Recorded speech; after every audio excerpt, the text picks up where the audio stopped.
বাঙালিয়ানা সায়াহ্নের সংবাদে স্বাগত। শুরুতেই শুনে নিচ্ছি সংবাদ শিরোনাম। পাশ হওয়া এডিবিতে নাটকীয় পর্যায়ে বরাদ্দ কমছে স্বাস্থ্য, সামাজিক সুরক্ষা, শিক্ষা ও কৃষিতে, বাড়ছে স্থানীয় সরকার ও পরিবেশে। ভয়াল ৬ জানুয়ারি আজ মুক্তিযুদ্ধের পর দিনাজপুরে এক দুর্ঘটনায় শহীদ হন ৫ শতাধিক মুক্তিযোদ্ধা। মহারাজা স্কুল ট্র্যাজেডি নামে পরিচিত এই ঘটনা নিয়ে বিশেষ প্রতিবেদন দেখবেন বাঙালিয়ানা সায়াহ্নের সংবাদ শেষ হওয়ার পর। এবার অন্যান্য সংবাদের সঙ্গে বিস্তারিত। পরিকল্পনা কমিশন ৩০,০০০ কোটি টাকা কমিয়ে ২ লাখ কোটি টাকার বার্ষিক উন্নয়ন কর্মসূচি এডিপি চূড়ান্ত করেছে। এবার স্বাস্থ্য ও সামাজিক সুরক্ষা খাতে সর্বোচ্চ ৭৪% কাটছাঁট করা হয়েছে। এছাড়া শিক্ষা, পরিবহন, ধর্ম ও কৃষিতেও বড় কাটছাঁট করা হয়েছে। তবে বরাদ্দ বাড়ানো হয়েছে পরিবেশ, স্থানীয় সরকার ও বিজ্ঞান প্রযুক্তিতে। ৫ জানুয়ারি রাজধানী শেরেবাংলা নগরের এনইসি সম্মেলন কক্ষে পরিকল্পনা উপদেষ্টা ওয়াহিদ উদ্দিনের সভাপতিত্বে অনুষ্ঠিত বাংলাদেশ পরিকল্পনা কমিশনের বর্ধিত সভায় ২ লাখ কোটি টাকা সংশোধিত এডিপি চূড়ান্ত করা হয়। এর মধ্যে বৈদেশিক ঋণ ৭২,০০০ কোটি টাকা এবং সরকারের কোষাগার থেকে বরাদ্দ ধরা হয়েছে ১,২৮,০০০ কোটি টাকা। ১২ জানুয়ারি জাতীয় অর্থনৈতিক পরিষদের নির্বাহী কমিটির সভায় প্রধান উপদেষ্টা সংশোধিত এডিপি অনুমোদন দেবেন। মন্ত্রণালয় ও বিভাগের ক্ষেত্রে সবচেয়ে বেশি ৭৭% কমানো হয়েছে শিক্ষা ও পরিবার কল্যাণে। ৭৩% কমানো হয়েছে স্বাস্থ্যসেবা বিভাগে। মাধ্যমিক ও উচ্চ শিক্ষা খাতে বরাদ্দ কমেছে ৫৫%। এছাড়া বিদ্যুতে ২৭%, প্রাথমিক শিক্ষায় ২৯%, নৌ পরিবহনে ৩৬%, রেলপথ ও কৃষিতে ৩৬% কমানো হয়েছে।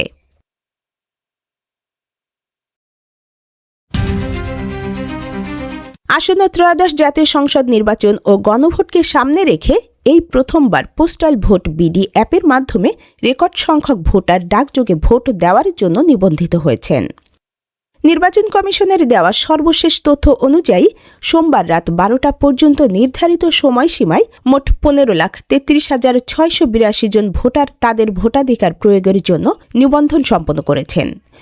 গত ১৮ নভেম্বর থেকে শুরু হওয়া এই ডিজিটাল নিবন্ধন প্রক্রিয়ায় পুরুষ ভোটারদের আধিক্য লক্ষ্য করা গেছে। আবেদনকারীদের মধ্যে ১২,৮১,৪৩৪ জন পুরুষ এবং ২,৫২,২৪৬ জন নারী ভোটার রয়েছেন। বিশ্বের ১৪৮টি দেশ থেকে প্রবাসী বাংলাদেশিরা এই অ্যাপের মাধ্যমে নিবন্ধনের সুযোগ পেয়েছিলেন। প্রাপ্ত তথ্য মতে প্রবাসীদের মধ্যে সৌদি আরব থেকে সর্বোচ্চ ২,৩৯,১৮৬ জন ভোটার নিবন্ধন করেছেন। বিশ্বের মোট ৮১টি দেশে অবস্থানরত ৬,৩৫,৭৬৯ জন প্রবাসীর কাছে ইতিমধ্যে পোস্টাল ব্যালট পাঠানো হয়েছে বলে ইসি সূত্রে জানা গেছে। আসন্ন ত্রয়োদশ জাতীয় সংসদ নির্বাচন ও গণভোট পর্যবেক্ষণের জন্য ব্যাপক প্রস্তুতি গ্রহণ করছে নির্বাচন কমিশন। স্বচ্ছতা ও গ্রহণযোগ্যতা নিশ্চিতে এবার বিশ্বের ২৬টি দেশ ও ৭টি আন্তর্জাতিক সংস্থাকে নির্বাচন পর্যবেক্ষণের জন্য আমন্ত্রণ জানিয়েছে নাসিরউদ্দিন কমিশন। ৫ জানুয়ারি নির্বাচন কমিশনের সংশ্লিষ্ট কর্মকর্তারা এ তথ্য জানান। পর্যবেক্ষকদের আতিথেয়তায় ইসি জানায় এসব দেশ ও সংস্থা থেকে আগত মোট ৮৩ জন বিদেশি পর্যবেক্ষকের আবাসন ও খাবারের যাবতীয় ব্যয়ভার বহন করবে নির্বাচন কমিশন। আন্তর্জাতিক অঙ্গনে নির্বাচনের বিশ্বাসযোগ্যতা তুলে ধরতেই কমিশনের পক্ষ থেকে এই উদ্যোগ নেওয়া হয়েছে।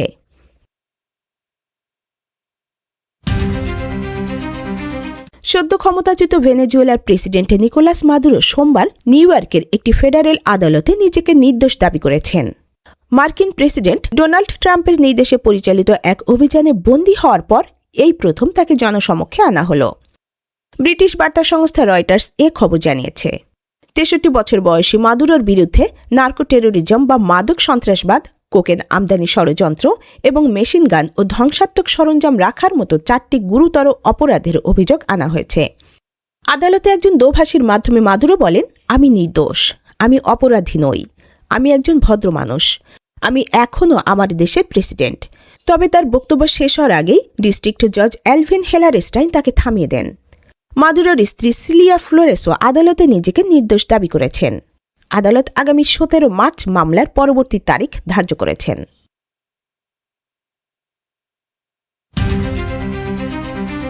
ইরানে টানা ৯ দিন ধরে চলা সরকার বিরোধী বিক্ষোভ ঘিরে দেশজুড়ে সহিংসতা ও প্রাণহানির সংখ্যা আশঙ্কাজনক হারে বাড়ছে। মানবাধিকার কর্মীদের দেওয়া তথ্যানুযায়ী নিরাপত্তা বাহিনীর সঙ্গে সংঘর্ষে এ পর্যন্ত অন্তত ৩৫ জন নিহত হয়েছেন। গালফ নিউজের খবরে বলা হয়েছে, নিহতদের মধ্যে ২৯ জন বিক্ষোভকারী, ৪ জন শিশু এবং ইরানের নিরাপত্তা বাহিনীর ২ জন সদস্য রয়েছেন। ইরানের ভেতর থাকা বিস্তৃত কর্মী নেটওয়ার্কের মাধ্যমে এই তথ্য সংগ্রহ করা হয়েছে, যা দেশটির অতীতের অস্থিরতার সময়েও নির্ভরযোগ্য হিসেবে প্রমাণিত হয়েছিল। মানবাধিকার সংস্থা HRAN এর তথ্য মতে গত ২৪ ঘণ্টায় আজনা, মার্বদাস্ত ও কোরভে শহরে অন্তত ৭ জন বিক্ষোভকারীর মৃত্যু নিশ্চিত করা হয়েছে। বিক্ষোভে আহত হয়েছেন অন্তত ৬৪ জন, যাদের অধিকাংশের শরীরে পেলেট গান ও প্লাস্টিক বুলেটের আঘাত রয়েছে।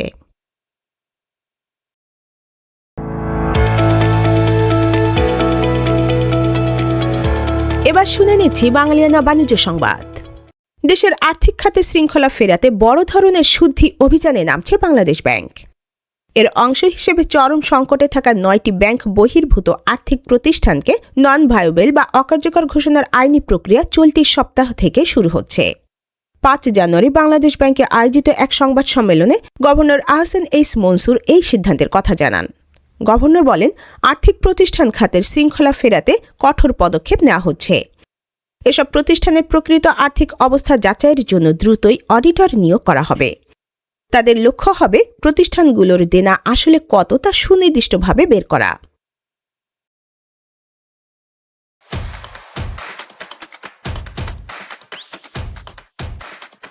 এবার শুনে নিচ্ছি বাংলালিয়ানা ক্রীড়া সংবাদ। IPL থেকে মুস্তাফিজুর রহমানকে বাদ দেওয়া নিয়ে নতুন তথ্য সামনে এসেছে। কলকাতা নাইট রাইডার্সকে এই নির্দেশ দেওয়ার আগে ভারতীয় ক্রিকেট কন্ট্রোল বোর্ড কোনো সাধারণ সভা করেনি।